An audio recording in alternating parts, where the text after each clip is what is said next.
Everyone, this is your AI newscaster, Lisa, and I welcome you to today's Cybersecurity News Bulletin.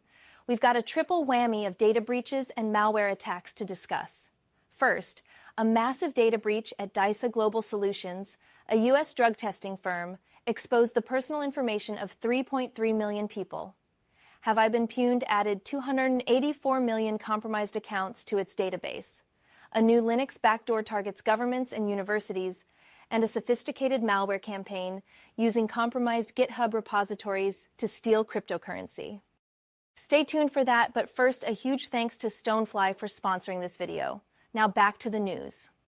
DISA Global Solutions, a US-based drug testing firm, suffered a significant security failure, resulting in the exposure of sensitive personal data belonging to 3.3 million individuals. The breach, which occurred between February 9th and April 22nd, 2024, wasn't disclosed until January 2025.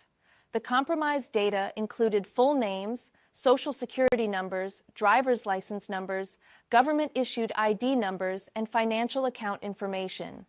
While DISA claims to have taken steps to prevent further data release and has deleted the compromised data, the company also reportedly paid a ransom to prevent the data's public release.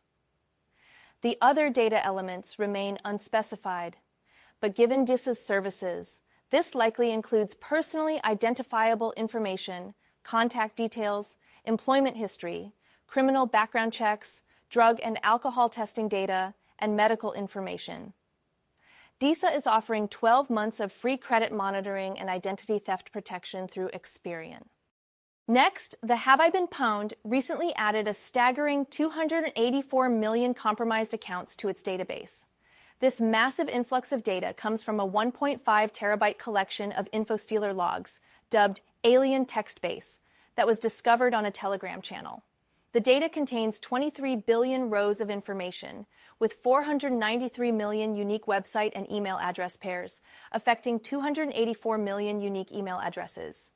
Adding to the severity, 244 million passwords previously unknown to HIBP were included, along with updates to another 199 million already in the database.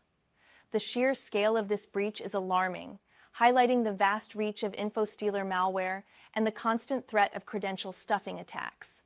To address this, Troy Hunt, the founder of HIBP, has introduced new APIs that allow domain owners and website operators to query the logs by email domain or website domain, helping them identify potentially compromised customer accounts. While public access to sensitive service information is limited, HIBP subscribers can use the notification service to verify their addresses and see which websites their credentials were captured against. Let's move to a new, highly evasive Linux backdoor called AutoColor. Discovered by researchers at Palo Alto Network's Unit 42, this malware was active between November and December 2024, targeting government organizations and universities in North America and Asia. AutoColor's evasiveness lies in its custom encryption, rootkit-like features, and ability to maintain persistent access to infected systems. The initial infection vector remains unknown, but the malware uses benign-sounding file names like door, egg, and log to disguise itself. If it runs with root privileges, it installs a malicious library, disguising itself as a legitimate library, and modifying system files to ensure its execution. Even without root access, AutoColor can still execute, though its persistence is limited. Its functionality includes opening reverse shells for remote access, executing arbitrary commands, modifying files, acting as a proxy, and dynamically modifying its configuration. The malware also employs a kill switch, allowing attackers to delete infection traces. Unit 42 recommends monitoring system files, using behavior-based threat detection, and inspecting system logs and network traffic for connections to known C2 IPs to mitigate this threat. Finally, we have the GitVenom Malware Campaign.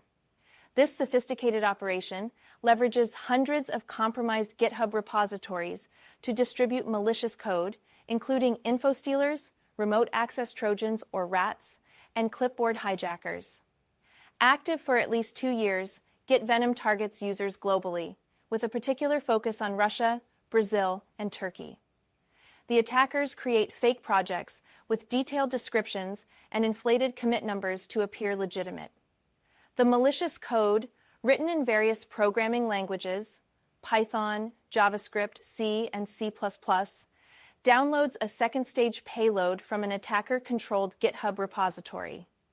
Malware used in GitVenom attacks includes Node.js stealers targeting credentials and cryptocurrency wallet information, async-rat and quasar backdoors for remote control, and clipboard hijackers that replace cryptocurrency wallet addresses with attacker-controlled ones.